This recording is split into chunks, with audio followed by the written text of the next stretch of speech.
Has this ever happened to you? I'm in the apocalypse and all I can have sex with is my sister. Oh my God. If so, then this movie's for you.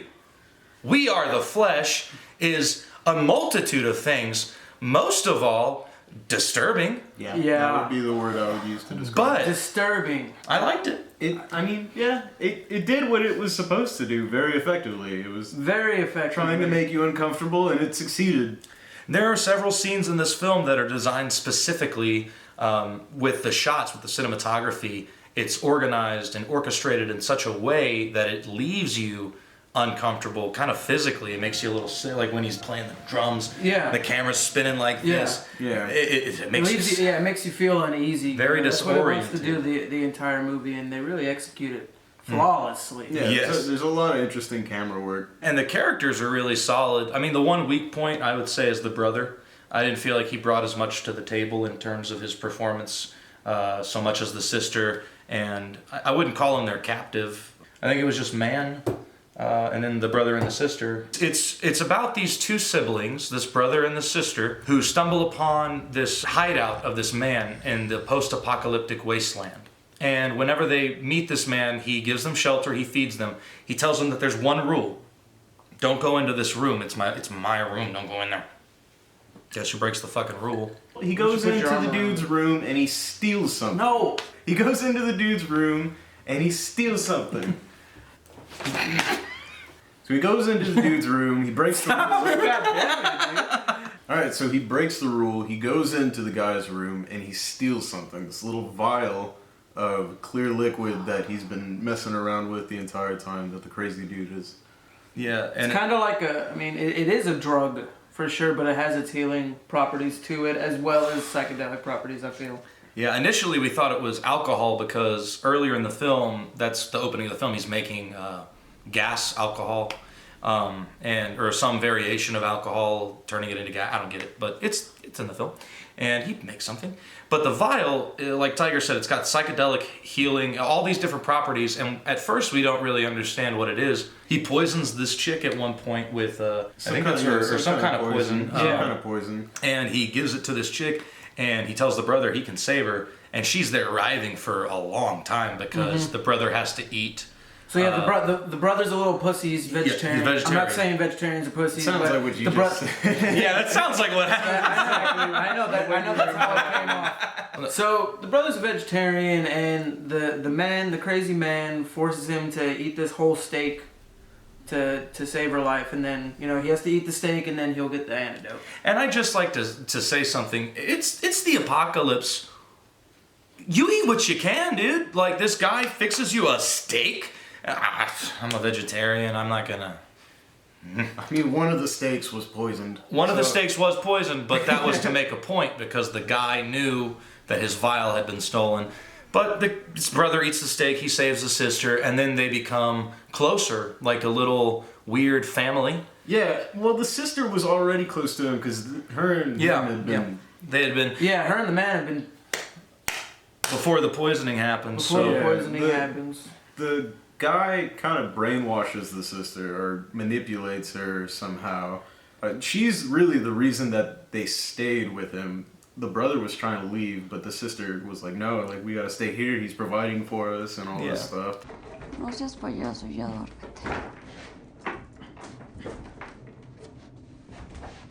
Nos encerró porque nos tiene miedo. after the lead, the older man, has died, he comes You want back. to tell him how he died? You want to? He dies jacking off. Jacking off to what? He dies jacking off because he manipulates the sister and brother into having sex with each other because the brother is lonely and hasn't had sex in a very long time, and the sister's super horny and wants to have sex all the time. Yep. And so they get together and he starts jerking off. All of this is shown. We can't show any of this, so Of course we cannot show it, but it's like shown all of it. It's not like clothed sex. It's like pornographic. She performs fellatio on him, and you see everything. Like there's nothing. They got a POV shot in there. Yeah, POV of her doing the deed. A very graphic film, but I will say this. I think that even though it's graphic, I feel like it's done tastefully. I don't feel like it was hardcore. Like, it wasn't hardcore. It wasn't anything I'm like... sorry, did you not remember the man's climax into death? Yes. That doesn't seem too... like, it was... I mean, the shots of the genitalia. I mean, the shot... This was done well. It was shot well. I have no complaints that there was nudity in it. It was the context that the nudity was taking place consensually. This brother and the sister, not in like this fictional porn way. Like, it's really not. I mean, it's not consensual. I mean, he's pressured into it, but then they start. He wanted it, and then they start doing it regularly. So I wouldn't say. Yeah, I mean, he wanted... the brother never... He didn't want to believe that he was... I don't want... Oh, that sounds so bad. Like, it is bad. This movie's bad. What the fuck are you talking about? This movie's not bad. Dude... There's bad things. Okay, I don't think it's a bad movie. Okay, I'm not saying it's a bad movie in that aspect. Yeah. I'm saying, like, it's bad in the things that it shows. Yes. Yeah. Excessively. But not as excessive as something like The Beast. Or, what was another one that we watched that was, like, super... No, just The Beast. Oh, go ahead. I forgot the man dies when he ejaculates. Oh, right. Yes. Okay. So he dies. He's dead at that point.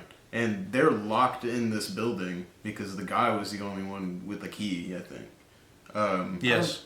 Yeah. So they're stuck alone in this building, no food, no nothing. And they're doing it with each other.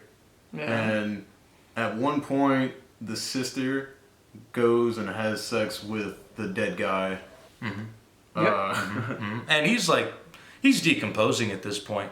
He's all gray in the skin. His eyes are glazed over. I mean, he's dead as hell. Mm-hmm. But I guess rigor mortis side. Yeah, definitely. So after that happens, she walks into the room, I guess, to do it again, and the body's gone. Yeah, and isn't there like some crazy windstorm shit happening in there? Yeah, it's like it's all crazy in the room, and she's screaming. She's like, "Where's the body?" She doesn't say where's the body, but she's screaming like, "Where'd the body go?" And they run out, and somewhere else in this building that they're in, he is literally born from this womb in the side of the room. By the way, they have been remodeling this building that they've been staying in to make it like this weird cave-looking structure. But it's meant to symbolize like cardboard. A womb. We believe. Yeah. So the guy comes back reborn as a new man with no beard, clean shaven, with hair shorter than it was. Looks good. He's pretty. Looks clean cut. No, very feo. Muy feo. Feo? Handsome. No, guapo. Feo means ugly. I thought guapo was thin. No, guapo's handsome. What is thin? Thin? Fucking find out. Are you sure? Positive. I know that I believe you on feo's ugly, but guapo's handsome. Guapo's handsome, man. Muy guapo. I guess. Fuck off. Pretty soon afterwards, something happens to the brother. He gets injured. Oh, that's right, because they go out to get supplies and they get injured by that soldier, and that's who they bring back to kill. Mm-hmm. And they tell him they're going to need his blood so that they can get the serum to heal the brother. And that's when we find out that serum has more than bringing that chick back. Like, it can heal massive wounds, like major wounds, and not just stuff that's like internal. It's almost it's magical. Yeah. And that's where we get to towards the end of the movie. There's this orgy where all these people kind of show up, and they were, it looks like they were invited by the main character, and he invites them to all eat from his flesh. Partake of his flesh, and so they saw his head off and start eating him. Yeah, the man has this whole monologue before he does it, to this whole orgy party, and what's he say? He says he doesn't believe the soul resides within. He believes the soul resides within the flesh. So he wants to spread his soul to basically live forever. And he already rebirthed himself. So I'm like, why are you even gonna let people eat you to spread your soul like that? You can just keep rebirthing so you stay alive. But this way maybe he's been alive for a long time. Maybe so. But I think the movie's more of a metaphor, and it's using that as... And let me get to that. So the end of the film, after the orgy's done, one of the orgy partakers wakes up. He's not a character we've seen before. He walks out of the building into a parking garage, and he walks out of the parking garage into a crowded, bustling city street We have not been in the post-apocalypse. This is what I believe the movie is trying to say.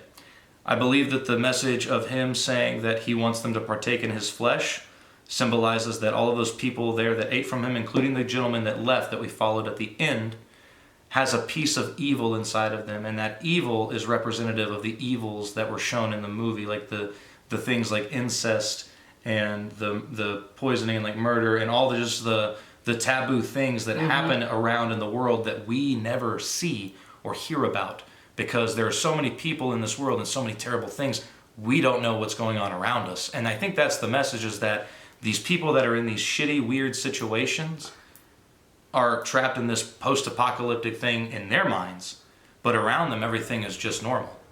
I thought they were trying to symbolize like desires, or because that's what I thought. Like locked away desires. Yeah, like darkness, like things you have in the back of your mind and then push away, or at least that's what he was explaining to the sister when he first kind of manipulated her. Yeah, that's what I was. When he did the flock.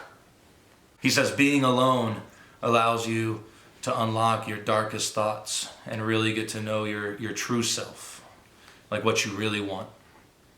And that's another message of the film. I don't think that they necessarily, I think they can go hand in hand. Like, this movie says a lot of things. I really feel like it says a lot of things, and it says it in Spanish. In Spanish. That's how we let you guys know. Yeah, this movie's a different language than English. In Spanish. As if we haven't been in the video with all the video, like, fuck it. Well, if you're desensitized like me, and it's a pretty good movie if you're desensitized, honestly. This movie's a silver. Silver.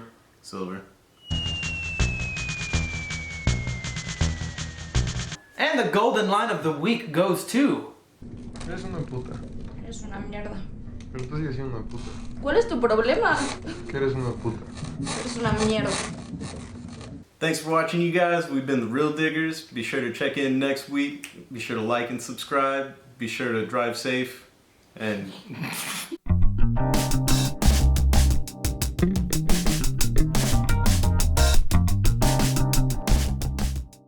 I think I'm desirable to women. Am I? Do you think I? Maybe if you unbuttoned one more button. Do you think I? No. Just drop a like and a subscribe, hit the bell icon, make sure that you get your notifications for our videos, and that way you'll be happy all the time, and not just some of the time, when you happen to come across us randomly on YouTube.